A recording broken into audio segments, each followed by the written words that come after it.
Herkese merhaba. Merhaba arkadaşlar, kanalıma hoş geldiniz. Bugün Sibel ve Deniz'le birlikte Küreklidere Şelalesi'ne yürüyoruz. Hadi bize katılın. Google Map'e Aral Alabalık Tesisi yazdığınızda sizi başlangıç noktasına getirecektir. Aracınızı buraya park edip yürüyüşe başlayabilirsiniz. Tesisin yanında kent ormanının giriş kapısını göreceksiniz. Burası küçük bir doğa parkı şeklinde.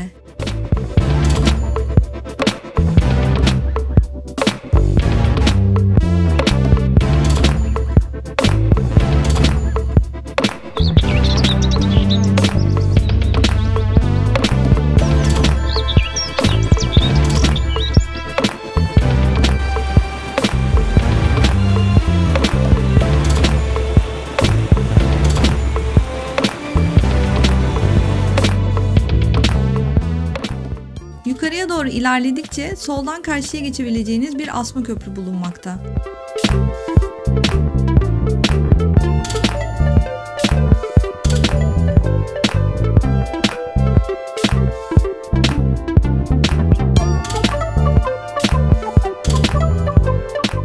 Köprüden karşıya geçip sağ taraftan yukarıya çıkan patika yolu izleyerek şelaleye ulaşacağız.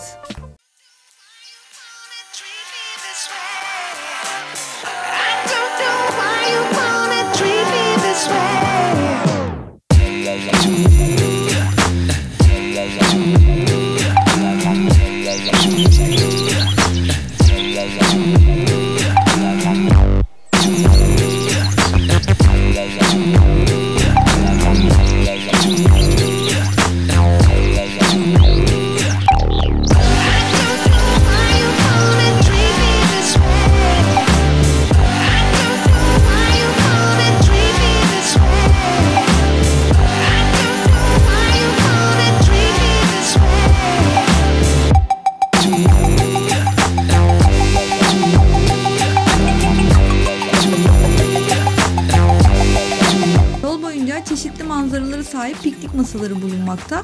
Buralarda keyifli molalar verebilirsiniz.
Parkurun yarısı hafif rampa, diğer yarısı tırmanışla devam etmekte. Orta zorlukta bir parkur ve yaklaşık 2 kilometre uzunluğunda.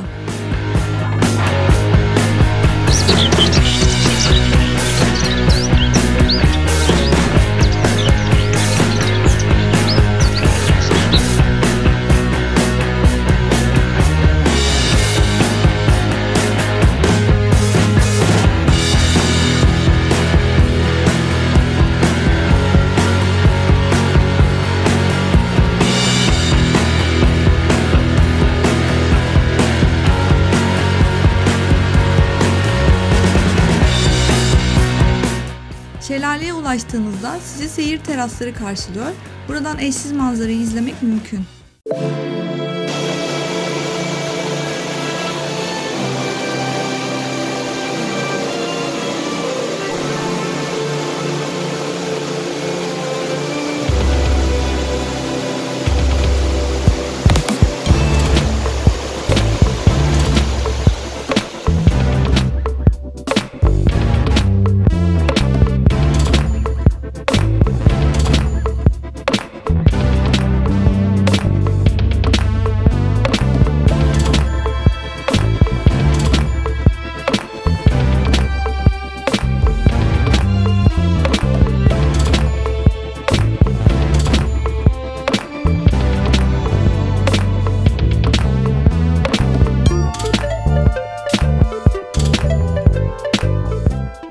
Eskiden daha güzel olan bu terasları bazı kendini bilmezler tahrip etmişler ama yine de fena değiller. Bu bölgeye yukarıdan araçla gelmek de mümkün. Şelale yakınına kadar aracınızla gelip ufak bir patikadan 100 metre kadar yürüyerek de buraya ulaşabilirsiniz. Toprak ama aracınızı zorlamayacak bir yol.